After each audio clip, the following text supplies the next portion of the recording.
Si la République démocratique du Congo est connue dans le monde comme étant un scandale géologique, c'est en partie grâce au Grand Katanga et particulièrement à la province de Lualaba. Cette province n'a pour vocation que les mines ou les minerais? Quels sont les autres atouts de cette province? Messieurs et dames, nous allons tenter de répondre à cette épineuse question dans cette nouvelle aventure des enjeux. Bienvenue. Fidèle à nos traditions, découvrons à présent l'invité du jour. C'est dans la célèbre rubrique Eche Homo.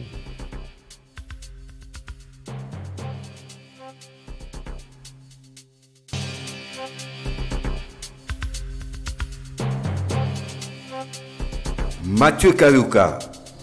Mathieu Kayouka est licencié en sciences économiques de l'Université pédagogique au Congo depuis 2011. Il a des expériences variées, tant politiques que professionnelles. Il est le chef de département diplomatie à la Ligue de jeunes du PPRD et doctorant à l'Académie diplomatique russe. Mathieu Kayouka est consultant auprès de quelques entités décentralisées, dont la ville de Kolwezi, Kassaji, commune de Fungurume et mairie de Kindu, où il assiste les décideurs dans la mobilisation des ressources.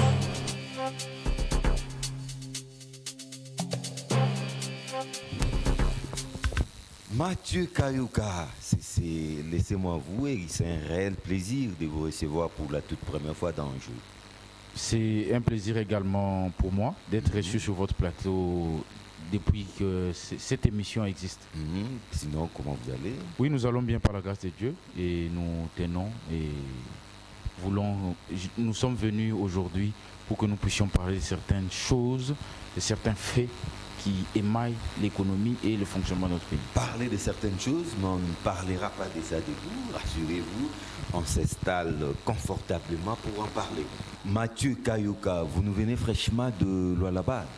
Oui, c'est une province que je fréquente beaucoup parce que j'offre certains services à des entités territoriales décentralisées là-bas et à certaines entreprises privées qui œuvrent dans cette province. Oui, mais sinon, le numéro 1 de la province, aux dernières nouvelles, il était malade, évacué en Afrique du Sud. Sinon, comment va Richard Mouyej? Oui, le gouverneur, son Excellence Richard Mouyej Manguès-Mans, son état de santé s'est nettement amélioré.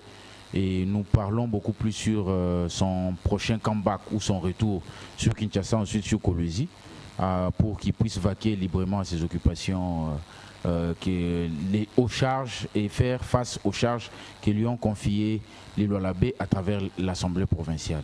Donc aujourd'hui, moi qui venais de là, la tristesse peut se lire sur les visages des Lualabais qui sont confus face à l'avenir de leur province, vu que le gouverneur Richard Mouyej a posé des bases solides sur le développement et le devenir de cette province dans les 50 ou 100 prochaines années qui vont venir. A posé des bases, c'est vrai, mais juste avant qu'il ne tombe malade, il y a eu des révélations accablantes sur sa gestion. Ça, au moins, vous le savez. Vous devez savoir que le constituant de 2006, quand il a instauré les 26 provinces, le gouvernement central n'a pas eu à faire un accompagnement au niveau des provinces qui venaient d'être créées. Seuls ceux-là qui étaient anciennes 11 provinces ou chefs-lieux des 11 anciennes provinces ont eu des infrastructures. Ils ont bénéficié des infrastructures. On parle des grandes villes, Kisangani, Goma, Bukavu, Lubumbashi. Mais la province du Lualaba, avec la Kolwezi, comme Kolwezi, ce sont des provinces qui n'ont vu le jour qu'avec la décentralisation ou la mise en place des 26 provinces en 2015. Ce qui veut dire tout est parti à zéro. Le gouverneur Mouyej, par exemple, quand ils ont été nommés d'abord aux commissaires spéciaux, il s'est retrouvé 6 mois dans un hôtel parce qu'il n'avait pas une résidence. Il travaillait dans un hôtel. Aujourd'hui, ça appartient au passé parce que nous avons le plus beau bâtiment, on peut le dire, à part l'hôtel de ville de Kinshasa, nous avons le plus beau bâtiment provincial dans la province. Mieux que Lubumbashi? Oui, mieux que Lubumbashi, parce qu'aujourd'hui, nous avons fait, la province de Lualaba a non seulement un bâtiment provincial, mais également une résidence pour le président de la République, seul endroit où le chef de l'État peut se déplacer avec tout le gouvernement, que ce soit un gouvernement de 200 membres, dans une salle de réunion appartenant à l'État. Ça ne peut se faire qu'à Kinshasa et au Lualaba. C'est une fierté pour nous d'avoir un homme avec une vision comme le gouverneur Mouyesh au sein de cette province. Donc c'est une façon d'éclipser, d'effacer ces gabegies, ces mégestions. Pas nécessairement, parce que, comme vous le savez, il est porteur de bonne gouvernance. Le gouverneur Mouyesh, quand il est arrivé, il a trouvé que la chaîne de dépenses n'était pas organisée. Il a fallu mettre en place une administration provinciale, une administration publique provinciale. C'est un travail de titan. Il fallait recruter des fils et des filles du Lualaba qui comprenaient sa vision pour l'accompagner à travers l'administration publique. Ce qui fait que c'est pierre après pierre qu'il a conçu cette administration provinciale.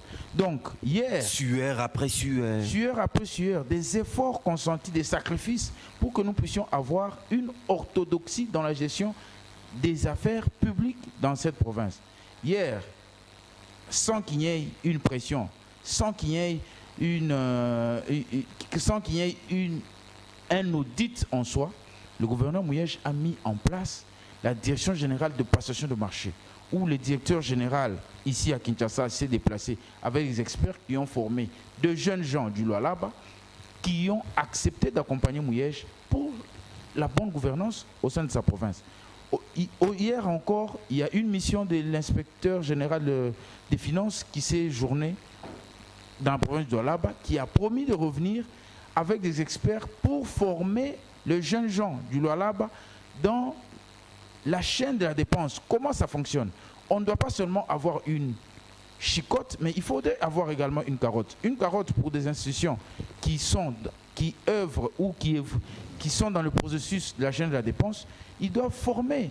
Ces provinces-là sont des provinces qui ont vu le jour en 2015.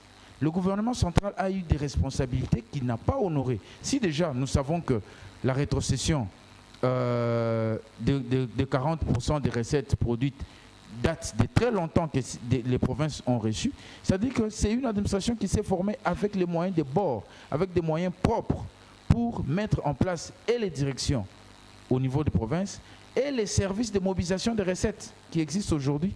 Ça a été fait par un travail de titan, un travail d'expert mené par un visionnaire qui a compris que sa province ne pouvait se développer qu'à travers la bonne gouvernance. La province de Lualaba, parlons-en, jeune province, c'est vrai, essentiellement minière, n'est-ce pas? Mais vous savez que ce ne sont pas des matières intarissables, les mines. Un jour, ça va s'épuiser. Oui, c'est pourquoi dans l'anticipation de l'après-mine, l'après-mine, elle est diverse. L'après-mine peut nous pousser à nous retrouver en train de construire à ces endroits-là des cités modernes, des cités écologiques. Avant de parler de l'après-mine. Aujourd'hui, la province de Lualaba ne doit pas être qu'une province à vocation minière. Non, mais Mathieu Kayouka, avant de parler de l'après-mine, qu'est-ce qu'on fait aujourd'hui de ces mines-là? Oui, les mines aujourd'hui, comme vous le savez, la province de Lualaba est le poumon de l'économie de ce pays. C'est-à-dire, la grande partie des charges de l'État ou des recettes de l'État proviennent des mines. Parce que le constituant de 2018, à travers le nouveau code minier révisé, qui est en campagne de sensibilisation à travers le ministère de Mines, a prévu des redevances minières à tous les niveaux, au niveau national, au niveau provincial et au niveau des entités territoriales décentralisées. C'était avec pour objectif de développer nos contrées, pour que nous ne puissions pas être des spectateurs de l'exploitation minière. C'est-à-dire quelqu'un qui se retrouve à Fungurume, aux côtés d'une entreprise d'exploitation minière telle que Fungurume, ne puisse pas être spectateur de ce que devient le sol sur lequel il est assis. Mais il doit savoir que ce sol qui est exploité contribuent au développement de notre contrée. Aujourd'hui, nous avons des routes. Aujourd'hui, nous avons ces routes qui sont éclairées. Il est assis sur de l'or, mais il est misérable. Exactement. Comment expliquer? Exactement. Comment l'expliquer? C'était ça. C'est paradoxe. C'était ça la vie de tous les Congolais de partout où on exploitait le mine. Mais le constituant de 2018 a prévu, c'est pourquoi le constituant a prévu des redevances. Et le constituant est allé plus loin en organisant l'activité artisanale. L'activité artisanale est un des piliers porteurs de croissance économique au sein de la province du Lualaba. Aujourd'hui, il y a non seulement les mines modernes avec des usines de transformation et d'exploitation, mais les artisanaux sont un des éléments importants dans la croissance des richesses au sein de la province. Dans la province, par exemple, aujourd'hui, nous comptons plus de 170 000 creuseurs artisanaux. Mais c'est énorme comme une population qu'il faut encadrer, qu'il faut identifier, qu'il faut gérer, parce que ce sont des gens qui se déplacent avec leur famille. Mais vous n'allez pas oublier que la province du Lualaba fait aujourd'hui face à l'exode rural. Quand il y a un problème de famine, quand il y a un problème de l'insécurité dans l'une ou l'autre province, beaucoup de gens viennent se retrouver dans la province de Lualaba qui est un havre de paix aujourd'hui dans notre pays, parmi les provinces les plus calmes de notre pays. Même un grenier aussi. Hein? Oui, mais un grenier de paix. Mais il faudrait que le gouvernement central ne puisse pas oublier ses responsabilités. Parlant du cadre légal, Mathieu Kayoka, les codes miniers promulgués par Joseph Kabila, vous paraît opportun et a joué un rôle dans le cadre de l'amélioration de ces secteurs en RDC? Exactement, parce que comme vous le savez, le président honoraire Joseph Kabila Kabange a eu une vision, parce qu'il est lui-même issu de cette ancienne grande province. Il est de Tanganyika. Exactement, ancienne grande province. Il a trouvé qu'il y avait une exploitation illicite des minerais de ces provinces. Alors, avant qu'il ne quitte le pouvoir, il a légué à la population congolaise, pour les générations futures, une aubaine. Carrément, ce code minier que nous avons aujourd'hui, ce code minier, avec tous les avantages qu'il y a, donne la possibilité aux riverains de bénéficier des retombées de cette richesse, que la richesse de notre pays ne puisse pas être enseignée à nos enfants que dans leur classe, mais qu'ils puissent savoir que si aujourd'hui nous avons des centres de santé à proximité de nos maisons, c'est parce que, à travers la rétrocession minière, la province ou l'entité territoriale décentralisée nous construit un centre de santé à côté de notre maison, nous construit des écoles, nous construit des infrastructures routières, nous construit toute forme des infrastructures qui développent notre contrée. Aujourd'hui, à travers le code minier, le Congolais lambda peut palper de ses doigts les minerais de cette province. C'est pourquoi le code minier a donné beaucoup d'importance à l'activité artisanale. Et aujourd'hui, à travers le code minier, en ses articles 11 et 25, le constituant a prévu que le gouvernement provincial puisse mettre en place des centres de négoce.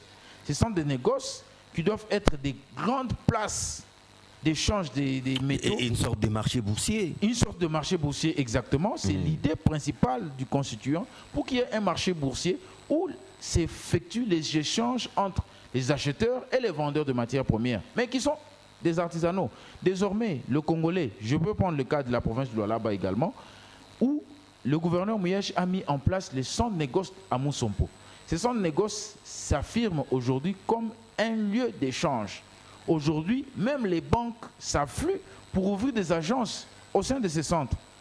Avec le temps, tous les dépôts qu'il y a sur le long de la route Likasi seront fermés pour que tous les négociants et acheteurs puissent se retrouver en ce centre qui sera un lieu où l'État et les particuliers et les acheteurs seront gagnants. Parce que autant un Congolais amène de la matière première et la vend auprès d'un acheteur qui peut être un expatrié, avec une balance connue, avec un prix indexé sur le marché international, c'était impossible. Hier, il fallait qu'un creuseur puisse se retrouver dans sa propre maison en train de creuser, aller vendre chez un Chinois au marché noir à des vils prix, et ne connaissant pas la valeur de son minerai. C'est pourquoi vous allez vous retrouver qu'il y a des gens qui sont dans l'activité artisanale depuis 15 ans, depuis 20 ans. Mais très pauvres. Ils sont toujours pauvres. Parce qu'ils vendent ces matières à des prix qui ne sont pas... Juste pour trouver à manger. Exactement, pour subvenir aux besoins. Ouais, élémentaire. L'idée avec le centre, c'est pour identifier ces creuseurs. Faire un planning provincial d'encadrement des creuseurs artisanaux pour que ceux qui font l'activité minière pour juste le ventre et qui ont des capacités pour œuvrer dans notre domaine, qu'ils soient formés, qu'ils soient encadrés pour être aussi des cantonniers, pour être des agriculteurs, étant donné que l'agriculture est un secteur pilier dans la province du Lualaba. C'est pourquoi vous allez remarquer que depuis plus de 4 ans, le gouverneur Mouyej subventionne l'activité. Ah, l'agriculture est un secteur pilier dans la province du Lualaba? C'est un secteur pilier parce que, comme vous le savez, l'aliment de base... C'est pas une province exclusivement minière? Non, ça ne peut pas être une province exclusivement minière parce que ceux qui exploitent les mines, ce sont des humains. Ils doivent manger. Comment quelqu'un peut aller se retrouver dans une mine sans qu'il n'ait mangé? La vengeance du sol sur le sous-sol. Sous-sol, mais oui, mais a son sens là-bas? Oui, ça a son sens, mais nous voulons que ça aille de pair. Autant nous développons les secteurs miniers avec des partenaires étrangers, nous voulons également que nous puissions avoir des partenaires pour le développement de l'activité agricole. Le secteur agricole vous paraît abandonné? C'est les mal-aimés de la province, de la République même? C'était des mauvaises habitudes des anciens gouvernants de cette grande province du Katanga qui pensaient qu'on pouvait se concentrer que sur les mines et abandonner d'autres secteurs. Abandonner les bungas. Abandonner le bunga alors que c'est le bunga qui est l'aliment de base. Ouais. Aujourd'hui, avant 2015, un sac de 25 kg de maïs coûtait 25 $ dans la province du Lualaba. À Kolwezi, ça se vendait à 25 $. Aujourd'hui, à travers les subventions qu'octroie la province aux agriculteurs locaux, nous sommes à 17 000 francs le sac.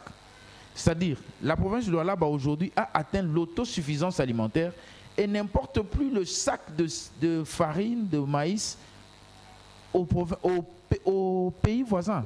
Nous avions de la Zambie qui nous fournissait dans cette province du maïs.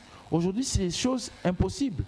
À la limite, nous avons certains vendeurs ou certains agriculteurs locaux de la province du Haut-Katanga qui viennent vendre leurs matières premières dans la province du Lualaba. Aujourd'hui, à travers ces campagnes de distribution ou de subvention de l'activité agricole au niveau des agriculteurs locaux, la province a atteint ce qu'on appelle l'autosuffisance alimentaire. Ah bon? Oui. Alors, c'est différent. Les sacs de 25 kilos de bunga coûtent combien aujourd'hui? De 25 $ à combien? De 25 $, nous sommes à 17 000 francs, en deçà de 10 $. Moins de 10 $. Moins de 10 $. Grâce à Mouyej. Exactement, à travers ces subventions qu'il accorde. Mais que certaines opinions ne doivent pas oublier qu'il faut faire une différence entre une subvention et un prêt. Beaucoup de gens pensaient que cette subvention en intrant constitue des prêts qu'on fait aux agriculteurs. Pas du tout. Ce qui n'est pas le cas. Vous allez remarquer que dans le monde entier, dans le développement de l'agriculture, tout le pays subventionne les intrants agricoles. Dans notre pays, déjà au niveau central, quelqu'un qui importe des houes pour faire l'agriculture, on ne peut pas lui faire payer une taxe pour introduire ces houes en République démocratique du Congo. Parce que ça contribue au développement. Quelqu'un qui importe des tracteurs. Qui importe des tracteurs. Nous devons arriver au niveau de subventionner. Le gouvernement Mouyej ayant compris que l'agriculture ne fonctionne à travers le monde que par la subvention, a entrepris depuis 4 ans à subventionner ces agriculteurs. Ils sont aujourd'hui bénéficiaires des intrants, des tracteurs, à travers des coopératives telles qu'ils sont organisées. Et le gouvernement provincial rachète ces matières qui sont produits finis pour ces provinces, pour ces agriculteurs, et revend aux différentes couches de la population à travers la province. C'est-à-dire un agriculteur qui se retrouve à Dilolo, à Muchacha ou à Kolwezi, qui a un champ, est incité à travailler pour que la matière première que lui dote la province puisse finir dans l'assiette du Lualabé lambda. Et aujourd'hui, nous avons des retombées, c'est sur le prix au niveau du marché. Un sac coûte 17 000 francs, qui est différent de 25 $ en 2015. En 2015. Et aujourd'hui, ces retombées, nous ne pouvons pas dire, bon voilà, ce sont des prêts que le gouverneur est en train d'accorder. Les prêts c'est remboursable. Mais une subvention, nous le remarquons à travers toutes les entreprises du portefeuille de l'État. Quand l'État fait des subventions, on ne s'attend pas à ce qu'on puisse faire des bénéfices. Les bénéfices, c'est lorsqu'on accorde de prêts. Et c'est la différence, le distinguo que cette opinion doit avoir. Et là, l'État s'est fait des bénéfices d'ailleurs à des taux très élevés. Exactement. Mais aujourd'hui, pour l'agriculture dans la province du Lualaba, ce sont des subventions. Une subvention, c'est une aide qu'accorde une entité. Aujourd'hui, dans la province du Lualaba, on peut déjà dire que les sols a pris sa vengeance sur les sous-sols. Oui, nous sommes dans cette marche parce qu'aujourd'hui, si déjà on peut vaincre la faim à travers l'agriculture, mais nous devons diversifier l'économie de la province. La province ne peut pas fonder son développement que sur les secteurs miniers ou l'agriculture, mais également le secteur tourisme. À sa dernière mission dans la province de Lualaba, le ministre du Tourisme avait annoncé que les assises nationales sur les états généraux du tourisme se passeront dans la ville de Kolwezi. Ni était la pandémie, ça devait avoir lieu au mois de novembre de l'an 2020, mais nous sommes en train de voir comment la situation évolue au pays et nous pensions que... La pandémie, est-ce la province, bien sûr, la République démocratique du Congo n'a pas été épargnée, mais la province du Lualaba a-t-elle été frappée? Oui, parce que comme vous le savez... c'est mal qui n'épargne personne. Comme vous le savez, jusqu'à ce jour, l'activité minière occupe une grande place dans le fonctionnement de la province de Lualaba. C'est pas aujourd'hui qu'on va les détrôner. Hein. Oui, exactement. C'est pas aujourd'hui parce que l'activité minière a pris de l'avance sur tous les autres secteurs de la vie de la province. Et ça tournait au ralenti, au rythme de marchés boursiers internationaux où on échange ces matières premières. Mais vous devez également le savoir que certaines provinces se sont accrues à travers cette pandémie. Parce que comme vous le savez... Quel secteur par exemple? Le secteur de la technologie ne vit nécessairement que des matières premières. Télétravail? La télétravail, les réunions que nous tenons désormais sur nos smartphones et tout ce qui est éléments électroniques. Donc il y a une explosion du côté digital. Et quand on parle d'explosion du côté digital, nous voyons le cuivre, l'étain, le cobalt, le coltan, qui sont des matières premières exportées exclusivement en République démocratique du Congo. 80% de ces matières premières viennent de chez nous.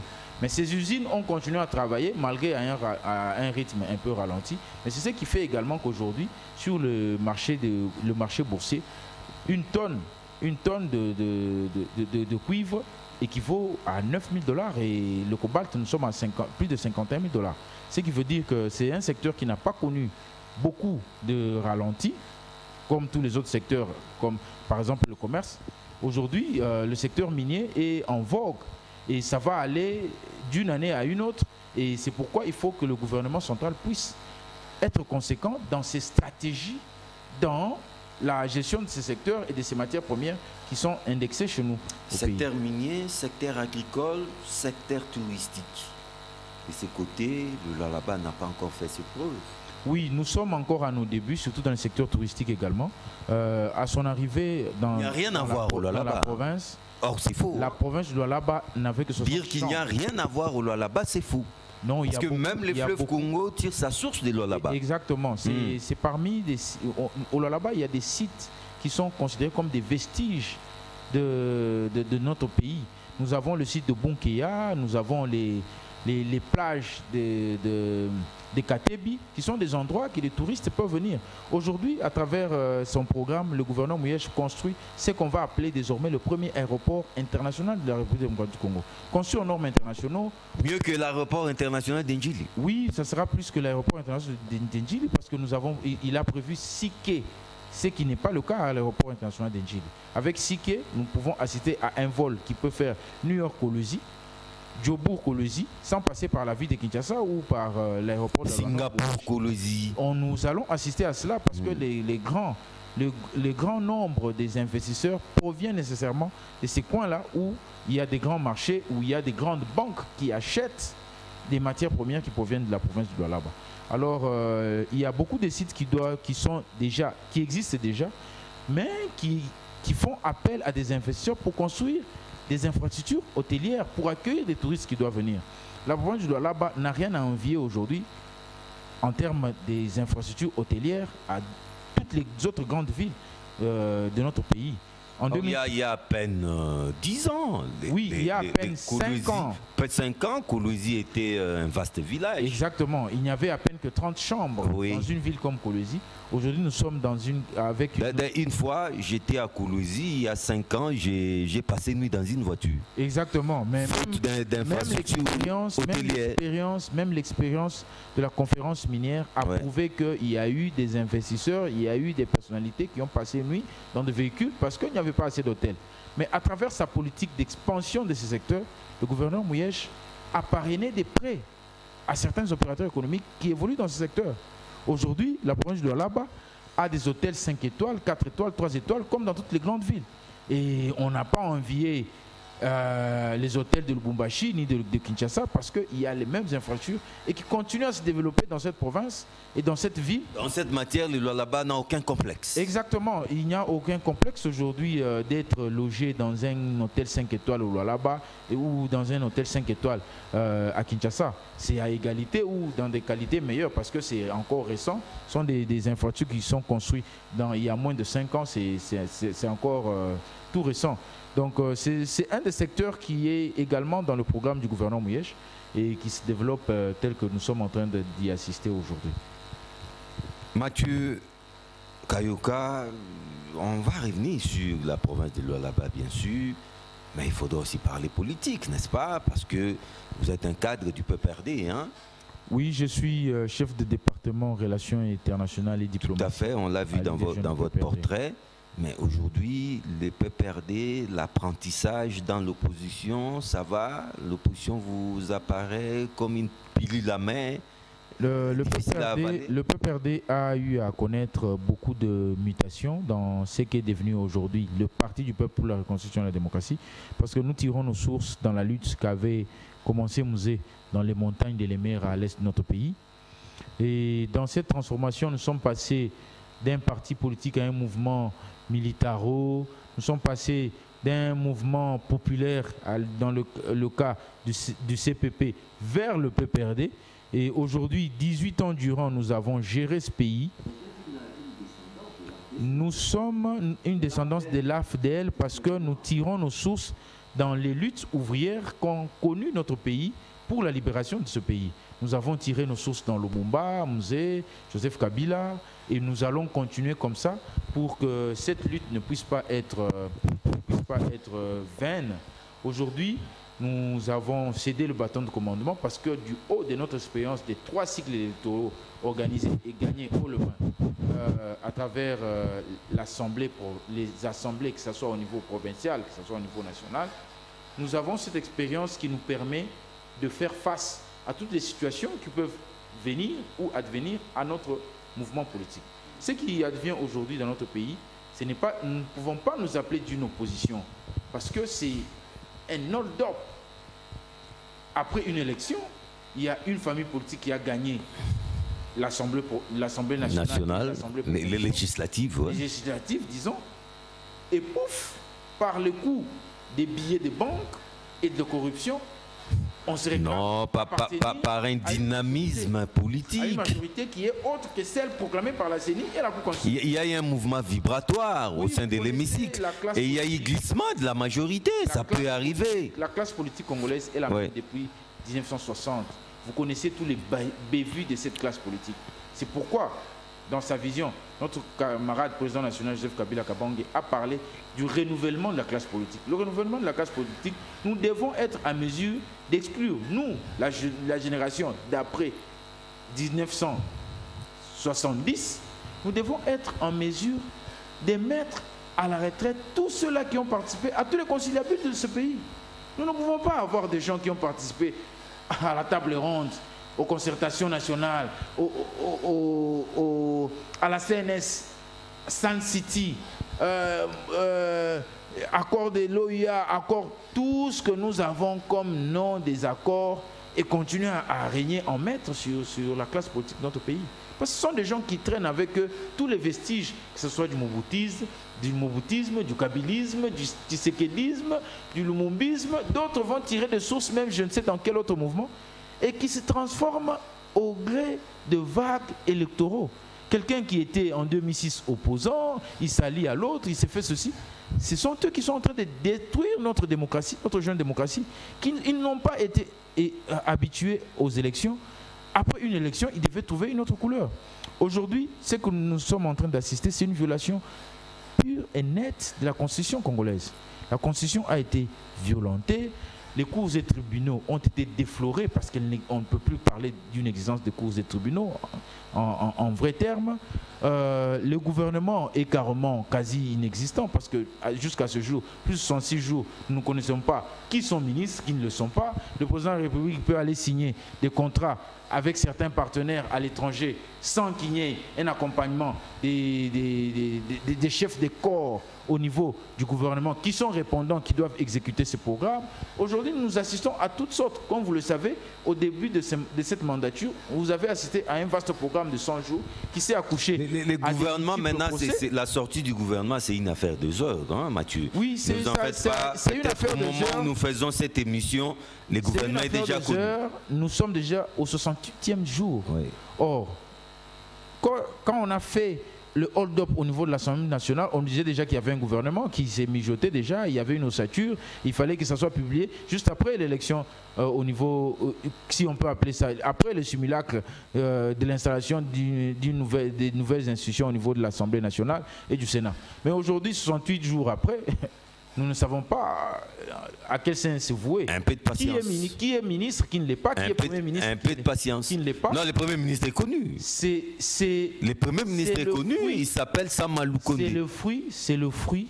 Mais il y a également le Premier ministre sortant, Ilunga Ilunkamba, qui continue à aller au bureau. Les affaires courantes. Qui continue à aller au bureau. C'est tout à fait normal. Au niveau la continuité de l'État. Et l'autre Premier ministre dans un hôtel. La continuité de l'État. Prise en charge par le Trésor public. Même Ilunkamba, nous avons assisté à ces scénarios aussi avec Ilunkamba et Bruno Tshibala. Donc, nous disons c'est pas du nouveau. Nous disons ce n'est pas du nouveau. La continuité de l'État, il expédie les affaires courantes. Parce que Sama n'a pas encore été investi. Ce n'est pas dans le même contexte, dans la mesure où c'était une même famille. C'est-à-dire il y avait une collaboration entre le Premier ministre sortant et entrant. Ce qui n'est pas le cas dans la situation dans laquelle nous sommes aujourd'hui. Il n'y a pas collaboration. Il y a le Premier ministre qui se réclame d'appartenir à une majorité qui n'a rien à voir avec une autre majorité qui avait investi le gouvernement Ilukamba. Donc vous comprenez que ce sont des freins. Aujourd'hui, le Trésor public est saigné parce que nous avons des institutions très budgétivores. La présidence de la République est passée de 440 conseillers à 1000 ou 2000 conseillers. Les institutions ou des institutions techniques qui sont créées au niveau de la présidence. Vous ferez une très belle opposition. Hein?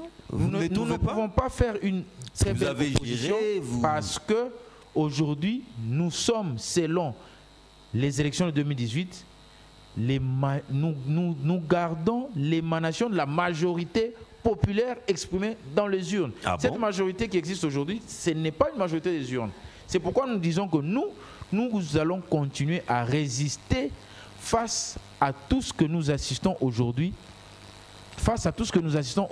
dans le domaine de la violation de la Constitution. Notre Constitution est violée. Nous ne pouvons pas accepter que cette Constitution que nous avons construite pierre après pierre, difficilement, à travers des guerres que nous avons tues à San City pour mettre en place cette Constitution, puisse être violentée par des gens qui ne l'ont jamais acceptée et l'acceptent que parce qu'ils sont aujourd'hui au pouvoir. C'est regrettable pour Mathieu Kayoka, aujourd'hui, la citadelle PPRD subit des assauts de partout. Hein. Il y a une révolution du palais qui ne veut pas aujourd'hui de votre équipe dirigeante. Ils ne veulent plus du SP Chadari. Le Parti du Peuple pour la Reconstruction a des organes et ces organes fonctionnent sur base des règles qui sont émises par nos statuts et adoptées par le Conseil national de notre parti. Les organes de notre parti, parmi les organes de notre parti, nous avons le président national, le secrétariat permanent et tous les autres organes, la Ligue des jeunes, la Ligue des femmes, l'école du parti et les cellules de base jusqu'au pouvoir de la population dans chaque rue de notre pays. Ce qui fait que pour être secrétaire permanent de notre parti, il faudrait soit être nommé par le président national ou que ça soit une nomination par ovation après un congrès. Le camarade secrétaire permanent Emmanuel Ramazan Shadari, jusqu'à preuve du contraire, demeure le secrétaire permanent reconnu par tous les organes de notre pays. Ce n'est pas l'homme qui a échoué à la présidentielle, l'homme qui n'a pas pu sauver les FCC face à l'agression entre guillemets du camp présidentiel. Ce n'est pas les mêmes hommes qui a montré ses limites. Les gens se trompent. Mathieu Kayouka. Les gens se trompent. Perdre une élection présidentielle dans une démocratie n'est pas synonyme d'un échec. Parce que, comme vous le savez, le PPRD demeure le premier parti dans l'Assemblée nationale. À l'Assemblée nationale, le PPRD a le plus grand nombre de députés nationaux. Ce qui fait que le PPRD, depuis que nous organisons... Certains sont déjà dans l'Union sacrée. Nous organisons les élections depuis 2006. C'est la première fois que le PPRD puisse avoir un si grand nombre de députés nationaux à l'Assemblée nationale. On ne peut pas dire que l'équipe dirigeante de notre parti a échoué. Parce que nous avons fait des preuves au niveau des élections législatives, provinciales, législatives nationales. Nous avons la défenestration du bureau Mabunda. La défenestration du bureau Mabunda et la chute du gouvernement. C'est le fruit d'une violation. Autant renouveler l'équipe. C'est le fruit d'une violation de la Constitution. Mais on ne renouvelle pas l'équipe parce qu'il y a des gens qui violent la Constitution et viennent nous dire pour que nous puissions renouveler l'équipe. Qui veulent que nous puissions renouveler l'équipe? Ce sont ces gens-là qui ont participé à la violation de la Constitution. Un dynamisme interne. Le dynamisme interne, ce sont les jeunes du parti. Nous avons des ne me poussez pas à commencer à citer des noms. Nous avons des organes. Les jeunes du parti bien connus. Des organes qui organisent tous les mouvements de frustration de notre parti. Et ces organes sont connus. Nous ne pouvons pas quitter la table de notre parti pour aller se retrouver dans la rue et dire que nous voulons. Nous avons ces organes. Est-ce que non, la rue aussi est un moyen de revendication. Est-ce que ces jeunes gens ont le quitus de la base du PPRD? Le quitus, ceux qui investissent le pouvoir pour qu'une personne parle du PPRD, il doit avoir le quitus.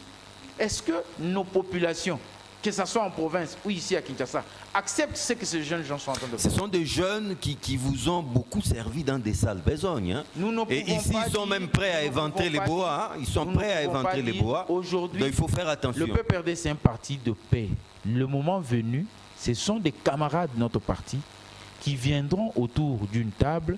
On va leur montrer les limites de ce qu'ils sont en train de faire. Parce qu'il faut savoir que les frustrations, il y en a. Ils ne sont pas les seuls. Il y a d'autres qui savent que, bon, voilà, nous avons connu beaucoup de chocs à travers la marche de notre pays et des gens se posent des questions pour savoir où allons-nous, que faisons-nous, que devenons-nous. Ceux qui sont aujourd'hui à la base, qui pensent déstabiliser le PPRD, sont des gens à qui le PPRD a tout donné. Moi, je connais des gens qui ont été à moins de 30 ans, autant ministres, autant PDG, autant gouverneurs, autant ceci, qui aujourd'hui sont en train de couper l'herbe de là où ils ont tiré tout ce qu'ils ont aujourd'hui. Donc, aujourd'hui, nous allons repartir sur la génération Kabila.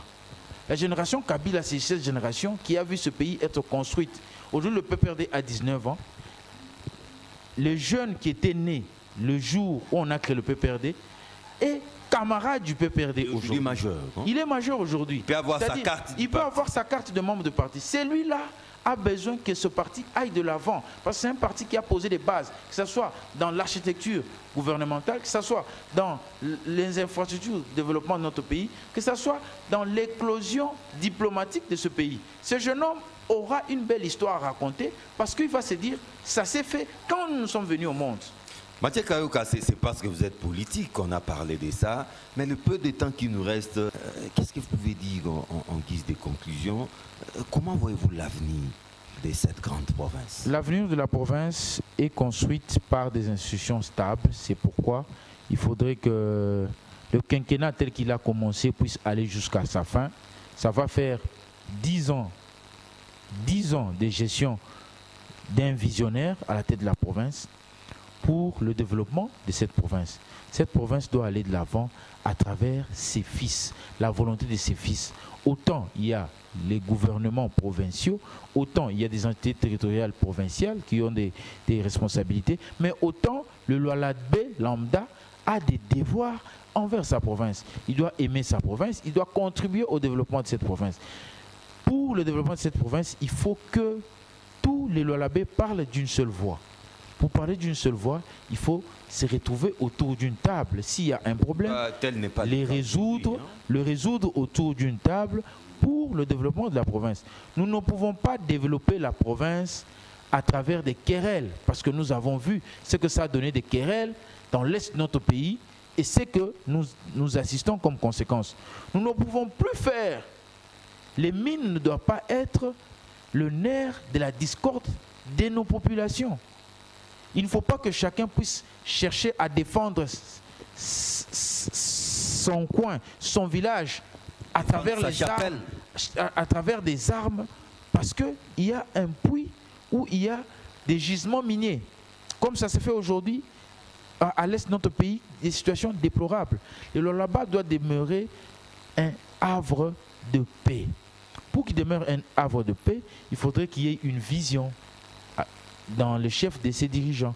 Il faudrait que le gouvernement national puisse faire ce qui est prévu par la Constitution dans l'accompagnement, la rétrocession des 40% de redevances minières. Il faudrait que le gouvernement national puisse encadrer toutes les réformes qui doivent être mises en place au niveau de la province et les entités territoriales décentralisées.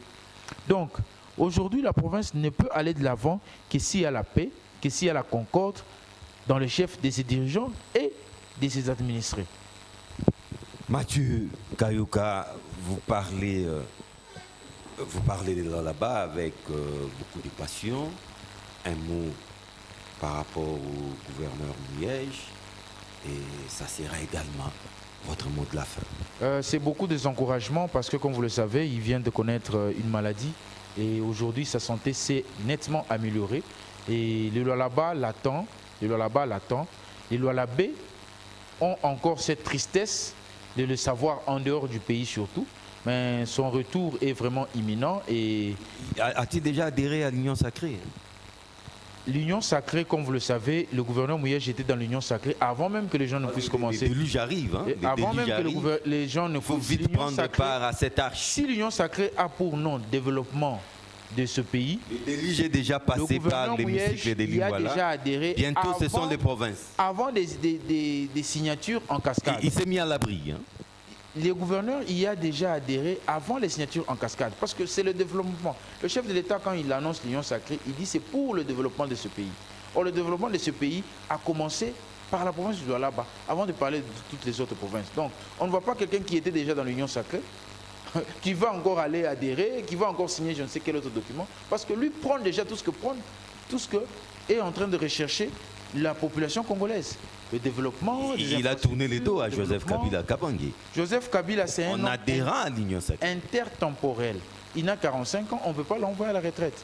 Donc, il travaille, il continuera à travailler avec tous ceux-là qui croient en lui et qui continuent à croire en ses idéaux. Donc, on ne peut pas se dire que Joseph Kabila aujourd'hui est un homme seul, comme d'aucuns le pensent, mais c'est un homme qui a et qui continue à inspirer beaucoup la jeunesse congolaise et les nations africaines à travers la passation pacifique du pouvoir tel que nous l'avons assisté dans notre pays en 2019. Mathieu Kayouka, merci beaucoup. C'est moi qui vous remercie.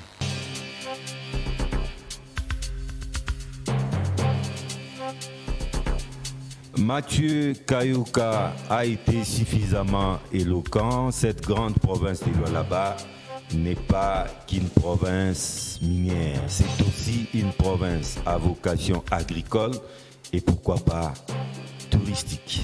Messieurs et dames, je vous retrouve très vite dans une nouvelle aventure des enjeux avec les mêmes et réels plaisirs. Au revoir.